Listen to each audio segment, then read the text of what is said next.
ഞാൻ വളരെ ഷോർട്ടായിട്ട് ഒരു കാര്യം പറഞ്ഞുതരാം. ഇന്നത്തെ വേൾഡ് പോപ്പുലേഷൻ എന്നുള്ളത് 8.2 ബില്യൺ 820 കോടി ജനങ്ങളാണ്.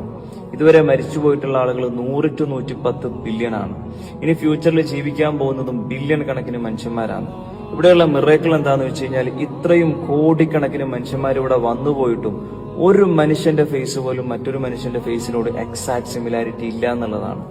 ഓരോ മനുഷ്യന്റെ ഫേസും യുണീക്കാണ്. ഓരോ മുഖവും ശരാശരി ഈ ഒരു സർഫേസും മാത്രമായിരിക്കും ഉണ്ടാവുക. അതിൽ തന്നെയുള്ള ഓരോ കാര്യവും സെയിം ആയിരിക്കും. Eyes, nose, lips, each and every part of the human face. എന്നിട്ടും ഇത്രയും ബില്യൺസ് ഓഫ് യൂണീക് ഡിസൈൻസ് ഇത്രയും ഷാർപ്പായിട്ട് ആരായിരിക്കും ഡിസൈൻ ചെയ്തുകൊണ്ടിരിക്കുന്നുണ്ടാവുക? അതൊക്കെ അങ്ങ് റാൻഡംലി സംഭവിക്കുന്നതാണോ?